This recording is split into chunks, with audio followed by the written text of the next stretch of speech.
इतिहास ने बहुत से खूनी युद्ध देखे हैं, लेकिन कुछ नाम ऐसे हैं जो आज भी सुनकर रूह कांप जाती है। ऐसा ही एक नाम है चंगेज खान, वो जिसने दुनिया को घुटनों पर ला दिया, जिसने अपने कदमों के नीचे पूरे साम्राज्य को जल डाले और जिसने हर जगह तबाही के ऐसे निशान छोड़े कि सदियों तक लोग उसकी दहशत में जीते रहे। उसके नाम से सुल्तान कांप जाते थे, बादशाह अपने किले छोड़कर भाग जाते थे और जो उसके सामने खड़ा होने की हिम्मत करता वो अपनी पूरी नस्ल के साथ मिटा दिया जाता।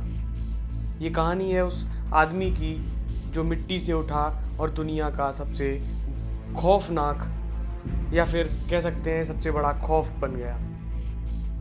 जो लड़ता था तो आसमान तक लाल हो जाता था और जिसकी मौत के बाद भी उसका राज चलता रहा। कौन था यह आदमी? क्या वह सिर्फ एक महान योद्धा था या उसके पास कोई अलौकिक शक्ति थी? क्यों आज तक उसकी कब्र किसी को नहीं मिली? और सबसे बड़ा सवाल, अगर उसकी कब्र खुल गई तो क्या कोई महाविनाश आएगा? जानते हैं आगे इसी वीडियो में, बने रहिए।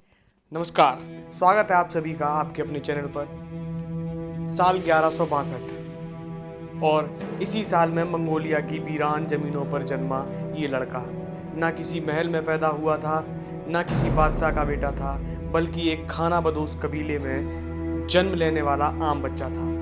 मगर इस आम से दिखने वाले लड़के की तकदीर में पूरी दुनिया को जीतना लिखा था। लेकिन तकदीर भी उन्हीं का साथ देती है जो हिम्मत नहीं हारते। तेमुजिन ने हर मुश्किल को झेला, कई बार पकड़ा गया, गुलाम बना, लेकिन हर बार मौत को चकमा देकर निकल गया। और फिर जब वक्त आया तो उसने पूरे मंगोलिया को एक कर दिया। मंगोल, ये नाम सुनते ही शहर खाली हो जाते थे। लोग अपनी जान बचाने के लिए भागने लगते थे, क्योंकि चंगेज खान सिर्फ जीतने ही नहीं तबाही मचाने आता था। उसके हमले इतने खतरनाक होते कि अगर किसी शहर के लोग बिना लड़े हथियार डाल देते तो बच जाते, लेकिन अगर किसी ने लड़ने की गलती की तो वहाँ सिर्फ लाशें बचती थी। मंगोलों का हमला ऐसा होता था कि इंसान क्या, कुत्ते बिल्लियाँ तक बच नहीं पाती थी। कहते हैं कि निशापुर के हमले में चंगेज खान ने इतने लोगों को मरवाया कि वहाँ की धरती पर सिर्फ इंसानी खोपड़ियाँ ही खोपड़ियाँ दिखती थी। अब सोचिए, कोई राजा अपने से 10 गुना बड़ी फौज को हर बार हरा दे तो वो सिर्फ ताकत से नहीं दिमाग से भी खेलता होगा। चंगेज खान का सबसे बड़ा हथियार था उसकी सुपर फास्ट घुड़सवार सेना। ये लोग एक दिन में 100 किलोमीटर तक दौड़ सकते थे, जो उस दौर में नामुमकिन था। ये ऐसे गोरिल्ला वॉरियर थे जो पल भर में कहीं से भी प्रकट हो जाते और सब तहस नहस कर देते। अब सवाल ये उठता है, क्या चंगेज खान ने भारत पर हमला किया था? क्या उसकी सेना ने हिंदुस्तान को भी लहूलुहान किया था?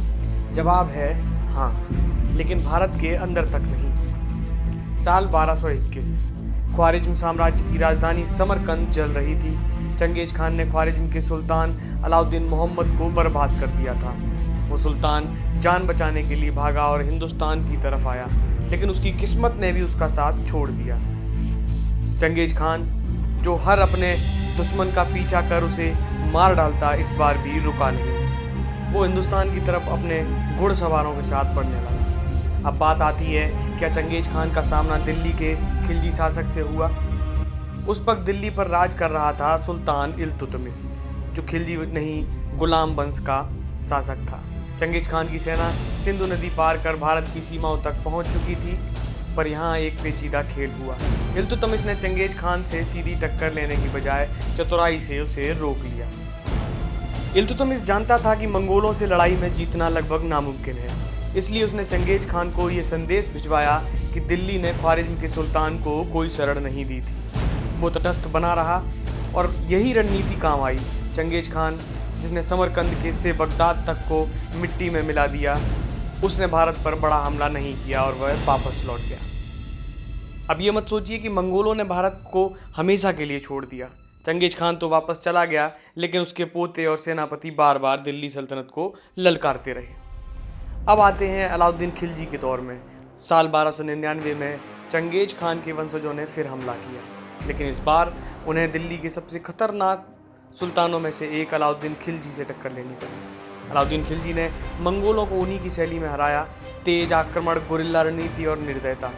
कहते हैं कि उसने 20,000 से ज़्यादा मंगोल सैनिकों को कत्ल करवा दिया और उन्हीं खोपड़ियों पे ढेर लगा दिए। अब चंगेज खान के बारे में कुछ रहस्य भी हैं।